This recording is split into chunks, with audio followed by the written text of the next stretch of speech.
So this is the year that you want to get started on your creative journey. Well, today's video might be helpful with that because for a little over a year, I have been using the A7 IV as my main camera to create content. And it's been with me on all my travels, everywhere, in so many different conditions. I put it through the ringer. It's been in sand, it's been in snow, it's been in wind, and it's been around water, and it's held up. So today, I thought I would talk about all the things I liked, some of the things I don't like. All right, so the first thing that we will do is talk about the specs of the camera. Now, I'm not gonna get into it in depth because there are so many videos that already do that. But in simplest terms, this is a hybrid camera that has a 33 megapixel full frame sensor. The next thing that I think we should get into right away is the body and handling and ergonomics of the camera. I think that is always a hard topic to talk about because a body shape or size or the way it handles can be subjective. But right now, I think Sony is at its best place with the body. I found that some of the bodies in the past were a little bit too small. Like the A7 III, I found the grip a little bit too shallow, and so did a lot of people, and the body was a little bit too small. But now the camera is a little bit beefier. The grip is certainly bigger, and it just fits your hands a lot better. The camera has 2 card slots, which is always really good because you definitely want to have your content being backed up. But what's also special is all their current cameras, starting with this camera or the A7S III, it takes the SD cards and the CF Express Type A cards. And what's really great about that is they could have just moved the camera into the CF Express Type A, but those are super expensive. So they gave us the option of using SD cards, which are still much more affordable. And this camera, pretty much in all the modes, can shoot on a V90 speed SD card. You really only need the CF Express Type A for certain modes like S&Q 120. Now, in terms of the flip screen, I find it really, really useful in situations where you need to film yourself, like these types of talking heads. If you're into vlogging and you need to monitor yourself and see your framing. But from a usability perspective, it's also really great for the type of content that's being created a lot right now, which is the vertical content. And in the past, when you were shooting vertical photos, if you weren't using the EVF, it was a little bit challenging to compose your shots, but with the flip out screen, it makes it really easy. But it's not all good because for me, when you're behind the camera as an operator, it's actually better to have a tilt screen because when the screen is flipped out to the side, it's really awkward to be composing your shot like this. You're looking to the left of the lens, but you're trying to compose to the center. And for me, what I actually find happens the most is the frame is a little bit tilted usually because of the way you're looking at the screen. So when I'm operating and filming from a video perspective, I much prefer a tilt screen. Now, what's really great is Sony has rectified that. In the newest Sony camera release, the A7R5, they have now implemented a flip out and tiltable screen. So that brings me a lot of hope because I believe that that feature will also trickle down to the rest of their camera lineup. So only good things for the future. And I hope that we all get what we want, which is a flip out screen and a tilting screen. The other thing that I have to mention is that the monitors on the back of the Sony cameras have notoriously been okay. I find them to be not the sharpest. So in order for you to really fully trust your focusing in your image, you really do need to look either in the EVF or an external monitor that is much sharper. The other thing is a lot of people say that it's not bright enough for outdoor use, but I have shot in like direct sunlight beating down on me at the beach or in the sand dunes. And I personally have never had an issue not being able to see it, but I guess it depends on what monitors you're used to using. I mentioned the EVF, and that's one thing that they've always done really well is the EVF is always really sharp, really clear, and they always have a high frame rate. So you're always able to track your subject really, really well. So whenever I'm in a situation and I know I need to nail the shot and I don't have an external monitor, I just default to the EVF, and that's always worked really great for me. One of the other things that this camera had before all the other cameras was the mode dial. This little mode dial on the top allows you to switch from photo mode to video mode to S&Q mode very, very quickly. And I mentioned in my initial review that I love that. I have used this camera in a hybrid situation on all my travels, jumping between shooting photos and videos very quickly. And it's a feature that I definitely cannot live without. I think all the cameras going forward need to have this, and it'll be hard for me to have a camera that doesn't have that little dial. The dial isn't perfect. I hope that they do refine it a little bit. I feel like the dial needs to be a little bit more tactical, because oftentimes when you're in the far left setting, which is photo, and you're trying to flick over to video, you can press the button in and overshoot that and you end up in S&Q. A few ways they could resolve this is to make the click a little bit tighter so that you land right in the middle. Another simpler solution would be for them to put photo all the way on one end and video all the way onto the other end, and then S&Q can be in the middle. So you can just instinctively, especially when your eye is up to the viewfinder, you could just click all the way left or all the way right, and you know which mode you can be in. What's really great about this dial here as well is that you have these memory recall slots on the top. In my initial impressions video, one of the subscribers asked, can you have the memory recall be separated for video mode and for photo mode? And the answer is yes. When it's in the photo mode, you have 3 memory slots. And how I have that set up is I have one as RAW, one as JPEG and RAW, and one slot as just JPEG. So I can quickly jump between the modes without having going to the menu. And for video, I have the same thing. I have one set up as 24p, I have one set up as 30p, and I have one set up as 60p. So I have all the 4K modes set up. The other great thing that I love about this camera that I've gotten so used to is this custom wheel on the top that locks. How I have mine set up is that I have it set up to a focus mode. So when I'm shooting, whether it's video or photos, I just toggle the dial and I can switch between wide or center or point really, really fast. So I can usually, in situations where subjects are moving fast, I can quickly spin the dial to a point mode and get them in focus. Or if I'm in that mode and I'm singling out a subject, but then the scene starts to develop and I want to grab everything, I just switch the wheel and it goes into wide.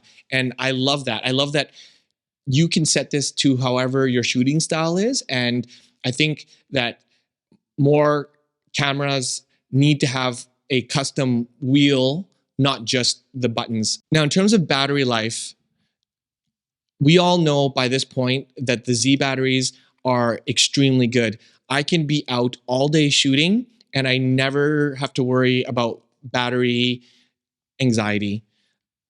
I don't even really think there's much more to say about that. I think everyone has always raved about these Sony batteries. They're really, really small. I don't even own more than 2, and I've never run into any issues.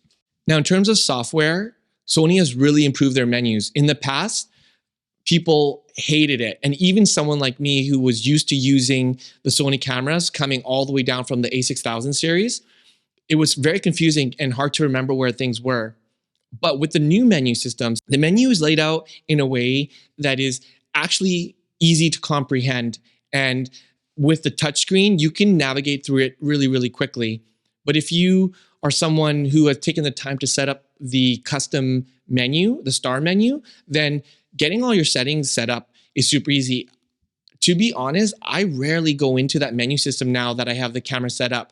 So the one thing that I would suggest is once you get your camera, really get to know all the settings, use it a lot, and then really dial in your custom menu and your custom buttons, and you should be good to go. The camera has great software stabilization as well with the active stabilization, and I've demonstrated this many times.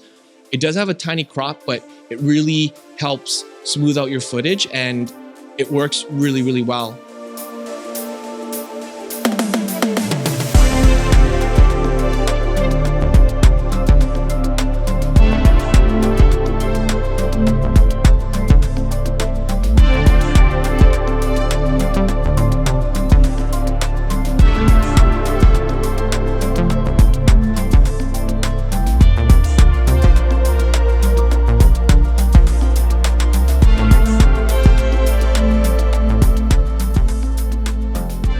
The other thing that they added in this camera is the breathing compensation for the lenses. And I've done a lot of testing, and it's something that when you're shooting video, once you have it, you can't go back, because when it has that breathing, that pulsing, it's very noticeable when you don't have it. And unfortunately, a lot of people have complained that even some of the higher models like the Sony A1 still haven't got that update yet. And I think that Sony needs to backtrack and update some of those cameras, but I'm grateful that moving forward, I believe that Sony's going to put in mostly all their cameras. Now, it also has some other quirky features like the focus mapping, which I've never used, but it's there, and I'm sure some people use it. But yeah, I think overall, the software implementation for the A7 IV and all their cameras moving forward is really, really great. Now, we all know that Sony has been developing their autofocus system for a very long time, and it's been really good and has just only gotten better. In this camera, you get eye autofocus, which is amazing. You get the human autofocus, but then they also added animal and bird detection. And when I was in Gran Canaria, there was these beautiful birds flying around, and it works really great. So no complaints on their subject tracking autofocus. And that sort of leads me to that this camera has really beautiful and usable and trustworthy subject tracking in both photo and video mode. And for me, coming from the A7 III, I didn't have it in video. And now that I have it in video, it really makes the workflow a lot easier. And you can definitely trust it when you're in moving situations and you don't have the ability to have a focus puller. With the autofocus, in order for you to really take advantage of it, you have to really get to know the speed and sensitivity options. But I love that you can dial it to fast for fast moving situations, but you can set the subject transition speed to be a bit slower so that you get a bit of a smoother pull, or it really sticks to objects, so that if somebody is walking through a crowd and you have subject tracking on them, it just stays with them and it doesn't jump off. And so if you get to know that and really know it well, then you can really rely on the autofocus. I'm not like a 100% expert on that, but Philip Bloom has done a lot of testing on that. So if you go to his channel, he really goes into depth on how to really dial in the autofocus, really get to know it, and use it to your 100% advantage. I think the next thing that we just really have to dive into is using it to create content. So I'm going to go into video first. The camera shoots in 4K, 24 frames per second, 30, 60. The 4K 60 does have a crop, but I've made lots of videos on how I have sort of solved this issue. And to be honest, it's not an issue to me at all. So if you have enough room to step back, then do that. But if you don't have enough room, then maybe pick up the Sony 11mm because it gives you a nice wide look. The camera does shoot in 120p slow-mo, but it's only in 1080p. But I have mixed that footage in with the 4K footage and it looks really well.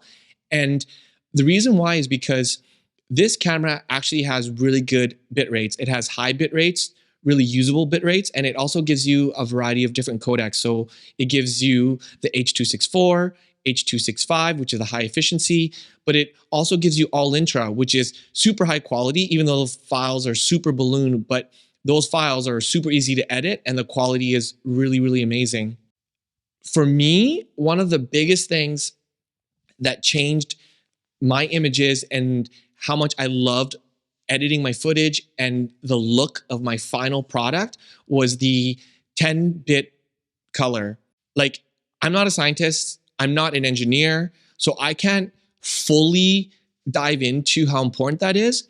But for me, I think that I've gotten more comments on my videos regarding the colors since I've been using the A7 IV and that 10-bit color, because it really does just have stunning colors. If you're purchasing a new camera, that is definitely a spec that I would keep an eye out for. And if you already have a camera that's only shooting 8-bit, it's definitely worth the upgrade. Now, this camera does have the dual gain ISO, so it works really great in low light. If you're shooting in S-Cinetone, the base ISO is 125, but the next gain is 500, so that'll be the next cleanest. And if you're shooting in S-Log3, the base ISO is 800 and the next cleanest is 3200. I've shot super, super dark. I have a lot of videos on my channel that are really dark, and I find that the image comes out nice and clean as long as you're getting a good exposure based off of the ISO settings. Now, that brought me to the picture profiles. S-Cinetone, S-Log3. That's basically the two picture pros that I use. I think they look amazing. They look really great. You use them for different situations. And once you start using them and you start mastering them, the colors just come out really, really, really nice. And for someone who's just starting to get content, if they have S-Cinetone, you put it on that setting, looks good right out of the box, and you don't have to worry about it. And as you get better at color grading and get better in your craft, you can start to learn S-Log3. So two really great options. This camera has great colors, no complaints. The things that aren't so good about this camera is the rolling shutter, but it doesn't bother me because when I'm whip panning, I want a little bit of that blur, but I'm never moving the camera in a way that will give me the bendy lines. I've shot with the A7 IV running and in a moving vehicle, and I haven't really noticed anything. So again, it is a problem. It is there. It's nowhere near as good as the A7S III, which essentially had no rolling shutter, but it doesn't bother me. And I think for most people, it'll be fine. Photos in this camera is pretty straightforward. You're getting the 33 megapixel from the full frame sensor. Again, the colors are really, really beautiful, and you get really great resolution from the camera. The A7 IV now has the lossless RAW option that gives you small RAW, medium RAW, and large RAW, which is really great because sometimes you want all that data, but you're only posting to social, so you don't need the large format and all the megabytes that come along with it. So you can use a medium and you're still getting a lot of the flexibility in post, but the file size are a little bit smaller. And for me, I have used the camera to crop in a lot on a lot of my photos for social media, and it's been really great. The one thing that actually has changed things for me a lot is the fact that because I have more megapixels to work with, I shoot a lot of my photos in landscape now. When I was using the A7 III, I got into a habit of just shooting vertical all the time. And what happened was when I wanted to use the photos outside of Instagram, for example, I ended up not having photos from certain shoots because I just forgot to get a landscape. But now I will default to shooting landscape, and then I will get a couple backup verticals for socials.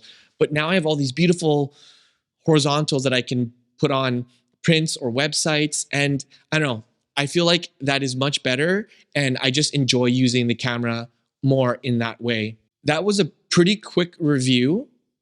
I think I got through everything that is important about this camera. I might be missing a few things, but in the first impressions, I did go through a lot of that as well. Like I talked about the little trapdoors here being better. I talked about its usability, its weight, its size. And if I missed anything, there is that video still as well. But what I can say is after having using this camera for a year plus, I can say that For $2,500, this is a great, great camera. It was actually the #1 selling camera of last year for a reason. And I believe the reason for that is because it allows you room to grow. Now, if you want to get started and you are using your phone camera, that's amazing. You should keep doing that. Or if you're using one of the A6000 series cameras and you're happy with that, you should continue using that. And if the A7 III is working for you, you should keep using that. But if you're at a place where you're wanting to grow in your creative career or style, or just to level up a bit and you're looking to upgrade, I think that this camera is an amazing purchase. I know Sony has released other cameras this past year, like a ton of them. The FX3, the FX30, which is amazing, A7R5. They have so many cameras to choose from. But I think this camera is a do-it-all camera for a creator who wants to use it to vlog, to take photos, to create videos. And it's one of those cameras that even if you move on to a more specific camera like a Cine line camera, like the FX6 or the FX3, or you want to move to a more high-end professional camera like the A1, this camera is one of those cameras that will be the buddy camera for all of them. So it's a good starting point to have, and then you can decide to build around that if you need to, rather than grabbing a camera that is more than you need, or a camera that is too specific and then realizing that this is the one that could fit and fulfill all the needs that you have. So that's pretty much it for this video. If you have any questions at all, leave them in a comment below and I will try my best to answer them. I've also set up all my custom settings in a downloadable file, which I'll link up above. It's set up for quick access to all the photo settings and all the custom video settings that you might need. And I hope you got some useful information out of this video. Don't forget to like, subscribe, and share. That would be really helpful and something you can do to support a small creator like myself. And I thank you for watching. So as always, live passionately and stay inspired. And we'll see you in the next one.